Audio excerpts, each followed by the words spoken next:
9 ਸਤੰਬਰ ਉਹ ਦਿਹਾੜ ਜਦੋਂ ਤਾਕਤ ਦੇ ਗਰੂਰ ਵਿੱਚ ਮਸਤ ਇੱਕ ਬਾਦਸ਼ਾਹ ਸਿਕੰਦਰ ਯੂਨਾਨੀ, ਜਿਹੜਾ ਆਪਣੇ ਆਪ ਨੂੰ ਦੇਵਤਾ ਸਮਝਦਾ ਸੀ, ਪੰਜਾਬੀ ਕੌਮ ਨਾਲ ਲੜਨ ਦੀ ਗਲਤੀ ਕਰ ਬੈਠਾ ਤੇ ਉਸ ਦੀ ਤਾਕਤ ਦਾ ਗਰੂਰ ਤੇ ਦੇਵਤਾ ਹੋਣ ਦਾ ਫਰੇਬ ਸਭ ਮਿੱਟੀ 'ਚ ਮਿਲ ਗਿਆ। ਇਹ ਦਿਨ ਪੰਜਾਬੀ ਕੌਮ ਦੀ ਆਪਣੀ ਧਰਤੀ ਲਈ ਕੁਰਬਾਨੀ ਤੇ ਹਿਫਾਜ਼ਤ ਦੇ ਜਜ਼ਬੇ ਨੂੰ ਕਿਆਮਤ ਤੀਕਰ ਬਾਕੀ ਦੁਨੀਆ ਉੱਤੇ ਵਾਜ਼ੇ ਕਰ ਗਿਆ। ਮਹਾਰਾਜਾ ਪੋਰਸ ਪੰਜਾਬ ਦਾ ਉਹ ਤਾਰੀਖੀ ਸੂਰਮਾ ਹੈ ਜਿਹਨੇ ਪਹਿਲੇ ਈਰਾਨ ਦੇ ਬਾਦਸ਼ਾਹ ਦਾਰਾ ਨੂੰ ਹਿੰਦੁਸਤਾਨ ਉੱਤੇ ਹਮਲਾ ਕਰਨ ਦਾ ਮਜ਼ਾ ਚਖਾਇਆ ਤੇ ਫਿਰ ਸਿਕੰਦਰ ਯੂਨਾਨੀ ਨੂੰ ਉਹ ਤਾਰੀਖੀ ਸ਼ਿਕਸਤ ਦਿੱਤੀ ਕਿ ਉਹ ਸਿਕੰਦਰ ਜਿਹੜਾ ਪੂਰੀ ਦੁਨੀਆ ਉੱਤੇ ਹਕੂਮਤ ਬਣਾਉਣ ਦੀ ਹਵਸ ਨਾਲ ਹੁਣ ਦੇ ਦੌਰ ਦੇ ਤੁਰਕੀ, ਈਰਾਨ ਤੇ ਅਫਗਾਨਿਸਤਾਨ ਨੂੰ ਤਬਾਹ ਕਰਨ ਤੋਂ ਬਾਅਦ ਪੰਜਾਬ ਰਾਹੀਂ ਹਿੰਦੁਸਤਾਨ ਉੱਤੇ ਹਮਲਾਵਰ ਹੋਇਆ ਤੇ ਇਸ ਹਾਰ ਨਾਲ ਮੁੜਿਆ ਜਿਸ ਦੀ ਮਿਸਾਲ ਰਹਿੰਦੀ ਦੁਨੀਆ ਤੀਕਰ ਰਹੇਗੀ। 326 ਕਬਲ ਅਜ਼ ਮਸੀਹ ਵਿੱਚ ਸਿਕੰਦਰ ਟੈਕਸਲਾ ਵਿੱਚ ਕੁਝ ਚਿਰ ਆਰਾਮ ਕਰਨ ਤੋਂ ਬਾਅਦ ਮਈ ਦੇ ਮਹੀਨੇ ਵਿੱਚ ਜੇਹਲਮ ਦਰਿਆ ਦੇ ਕੰਢੇ ਉੱਤੇ ਅਪੜਿਆ। ਦਰਿਆ ਦੇ ਪਰਲੇ ਪਾਸੇ ਮਹਾਰਾਜਾ ਪੋਰਸ ਦੀ ਹਕੂਮਤ ਸੀ। ਸਿਕੰਦਰ ਯੂਨਾਨੀ ਨੇ ਮਹਾਰਾਜਾ ਨੂੰ ਖਤ ਲਿਖ ਕੇ ਅਤਾਤ ਕਬੂਲ ਕਰਨ ਦਾ ਕਿਹਾ, ਪਰ ਪੰਜਾਬੀਆਂ ਨੇ ਸਿਕੰਦਰ ਦੀ ਅਤਾਤ ਕਬੂਲ ਕਰਨ ਦੇ ਖਤ ਦਾ ਜਵਾਬ ਮੈਦਾਨੇ ਜੰਗ ਵਿੱਚ ਤਲਵਾਰਾਂ ਨਾਲ ਦੇਣ ਦਾ ਫੈਸਲਾ ਕੀਤਾ। ਮੌਜੂਦਾ ਪਾਕਿਸਤਾਨੀ ਪੰਜਾਬ ਦੇ ਇਲਾਕੇ ਮੂੰਗ ਦੇ ਮੁਕਾਮ ਉੱਤੇ ਜੰਗ ਦਾ ਮੈਦਾਨ ਸਜਿਆ।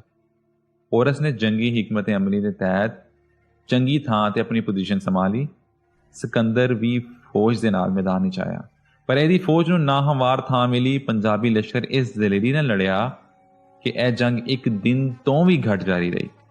ਨਬੀ ਲਸ਼ਕਰ ਵਿੱਚ ਮੌਜੂਦ ਹਾਥੀਆਂ ਨੇ ਯੂਨਾਨੀ ਲਸ਼ਕਰ ਨੂੰ ਤਹਿਸ ਨਹਿਸ ਕਰ ਦਿੱਤਾ ਤੇ ਕਈ ਸੌ ਯੂਨਾਨੀ ਜਿਨ੍ਹਾਂ ਨੇ ਹਾਥੀਆਂ ਨਾਲ ਜੰਗ ਦਾ ਕੋਈ ਸਾਬਕਾ ਤਜਰਬਾ ਨਹੀਂ ਸੀ, ਉਹ ਹਾਥੀਆਂ ਦੇ ਪੈਰਾਂ ਥੱਲੇ ਦਬ ਗਏ। ਮਹਾਰਾਜਾ ਪੋਰਸ 6.5 ਫੁੱਟ ਤੱਕ ਕੜੀਅਲ ਮਰਦ ਸੀ। ਉਹ ਮਜ਼ਬੂਤ ਅਸਾਬ ਨਾਲ ਜੰਗੀ ਹਿਕਮਤ ਅਮਲੀ ਵਿੱਚ ਵੀ ਮਾਹਿਰ ਸਾਬਤ ਹੋਇਆ ਤੇ ਮਹਾਰਾਜਾ ਦੀ ਬਹਾਦਰੀ ਪੂਰੇ ਹਿੰਦੁਸਤਾਨ ਵਿੱਚ ਮਸ਼ਹੂਰ ਹੋ ਗਈ। ਜੰਗ ਦੇ ਦੌਰਾਨ ਇੱਕ ਪੰਜਾਬੀ ਜੰਗਜੂ ਕੇਸ਼ਰ ਵਰਿਆ ਨੇ ਸਿਕੰਦਰ ਨੂੰ ਬਰਛਾ ਮਾਰ ਦਿੱਤਾ। ਸਿਕੰਦਰ ਦੇ ਜ਼ਖਮੀ ਹੋਣ ਨਾਲ ਯੂਨਾਨੀ ਫੌਜ ਦੀ ਰਈਸ ਦੀ ਹਿੰਮਤ ਵੀ ਟੁੱਟ ਗਈ ਤੇ ਉਹਨਾਂ ਨੇ ਪੰਜਾਬੀਆਂ ਨਾਲ ਜੰਗ ਬੰਦੀ ਦੀ ਬੇਨਤੀ ਕਰ ਦਿੱਤੀ। ਯੂਨਾਨੀ ਤਾਰੀਖਦਾਰਾਂ ਨੇ ਕੁਝ ਥਾਵਾਂ ਤੇ ਸਿਕੰਦਰ ਨੂੰ ਫਾਤਿਹ ਲਿਖਿਆ ਤੇ ਆਖਿਆ ਕਿ ਪੋਰਸ ਨੇ ਗ੍ਰਿਫਤਾਰ ਹੋ ਕੇ ਅਲੈਗਜ਼ੈਂਡਰ ਨੂੰ ਆਖਿਆ, ਮੇਰੇ ਨਾਲ ਉਹੀ ਸਲੂਕ ਕੀਤਾ ਜਾਵੇ ਜਿਹੜਾ ਇੱਕ ਬਾਦਸ਼ਾਹ ਦੂਜੇ ਬਾਦਸ਼ਾਹ ਨਾਲ ਕਰਦਾ ਹੈ। ਪਰ ਜਦੋਂ ਅਸੀਂ ਤਾਰੀਖ ਪੜ੍ਹੀਏ ਤੇ ਪਤਾ ਚੱਲਦਾ ਹੈ ਕਿ ਅਵਲ ਤਾਂ ਸਿਕੰਦਰ ਬਾਦਸ਼ਾਹ ਨੇ ਈਰਾਨ, ਤੁਰਕੀ ਤੇ ਅਫਗਾਨਿਸਤਾਨ ਦੇ ਬਾਦਸ਼ਾਹਾਂ ਨੂੰ ਕਤਲ ਕਰ ਦਿੱਤਾ ਤੇ ਰਾਇਆ ਨੂੰ ਗੁਲਾਮ ਬਣਾ ਲਿਆ। ਤੇ ਇਹ ਸਲੂਕ ਅਲੈਗਜ਼ੈਂਡਰ ਨੇ ਨਹੀਂ ਬਲਕਿ ਹਰ ਫਾਤਿਹ ਬਾਦਸ਼ਾਹ ਮਫਤੂ ਬਾਦਸ਼ਾਹ ਦੇ ਨਾਲ ਕਰਦਾ ਆਇਆ।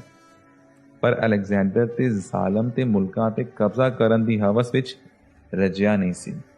ਫਿਰ ਇਹ ਤਾਂ ਨਾਮੁਮਕਿਨ ਹੈ ਕਿ ਅਲੈਗਜ਼ੈਂਡਰ ਨੇ ਪੋਰਸ ਨੂੰ ਛੱਡ ਦਿੱਤਾ ਹੋਵੇ। ਦੂਜੀ ਗੱਲ, ਮਹਾਰਾਜਾ ਪੋਰਸ 40 ਸਾਲ ਤੱਕ ਜ਼ਿੰਦਾ ਵੀ ਰਿਹਾ ਤੇ ਪੰਜਾਬ ਦਾ ਹਾਕਮ ਵੀ ਰਿਹਾ ਤੇ ਉਹਦੇ ਬਾਅਦ ਉਹਦੀ ਨਸਲ ਵੀ ਹਾਕਮ ਰਹੀ ਤੇ ਸਲਤਨਤ ਦੀ ਸਰਹੱਦਾਂ ਵਿੱਚ ਵਾਧਾ ਵੀ ਹੁੰਦਾ ਰਿਹਾ। ਪਰ ਇਹ ਅਲੈਗਜ਼ੈਂਡਰ ਦੀ ਜ਼ਿੰਦਗੀ ਦੀ ਆਖਰੀ ਜੰਗ ਸੀ ਤੇ ਇਸ ਤੋਂ ਕੁਝ ਦਿਨਾਂ ਬਾਅਦ ਉਹ ਯੂਨਾਨ ਪਹੁੰਚਣ ਤੋਂ ਪਹਿਲਾਂ ਹੀ ਮਰ ਗਿਆ ਤੇ ਯੂਨਾਨੀ ਸਲਤਨਤ ਵੱਖੋ ਵੱਖ ਹੋ ਗਈ ਤੇ ਜਿਹੜੇ ਈਰਾਨ, ਅਫਗਾਨਿਸਤਾਨ ਸਮੇਤ ਜਿਹੜੇ ਇਲਾਕੇ ਫਤਹ ਕੀਤੇ ਸੀ ਉਹ ਮਰਕਜ਼ੀ ਹਕੂਮਤ ਦੇ ਹੱਥੋਂ ਨਿਕਲ ਗਏ। ਅਲੈਗਜ਼ੈਂਡਰ ਯੂਨਾਨੀ ਨਾਲ ਜੰਗ ਕਰਦਿਆਂ ਹੋਇਆ ਮਹਾਰਾਜਾ ਪੋਰਸ ਦਾ ਵੱਡਾ ਪੁੱਤਰ ਰਾਜਾ ਅਮਰ ਧਰਤੀ ਤੇ ਕੁਰਬਾਨ ਹੋ ਗਿਆ। ਸ਼ਹਿਜ਼ਾਦੇ ਦੀ ਮੌਤ ਉੱਤੇ ਕੁਝ ਦਰਬਾਰੀਆਂ ਨੇ ਮਹਾਰਾਜਾ ਪੋਰਸ ਨਾਲ ਅਫਸੋਸ ਕੀਤਾ ਤੇ ਮਹਾਰਾਜਾ ਪੋਰਸ ਨੇ ਤਾਰੀਖੀ ਜੁਮਲਾ ਬੋਲਿਆ ਤੇ ਆਖਿਆ, ਪੰਜਾਬ ਦੀ ਹਿਫਾਜ਼ਤ ਲਈ ਲੜਨ ਵਾਲਾ ਹਰ ਸਿਪਾਹੀ ਮੇਰਾ ਪੁੱਤਰ ਹੈ। ਤਾਰੀਖਦਾਨ ਲਿਖਦੇ ਨੇ ਕਿ ਯੂਨਾਨੀ ਫੌਜ ਦੀ ਹਾਰ ਤੋਂ ਬਾਅਦ ਜਨੂਬ ਮਗਰਬ ਵੇਲੇ ਯੂਨਾਨੀ ਫੌਜ ਦੇ ਕਬਜ਼ੇ ਵਿੱਚ ਮੌਜੂਦ 33 ਸ਼ਹਿਰ ਪੋਰਸ ਦੀ ਸਲਤਨਤ ਵਿੱਚ ਸ਼ਾਮਲ ਹੋ ਗਏ।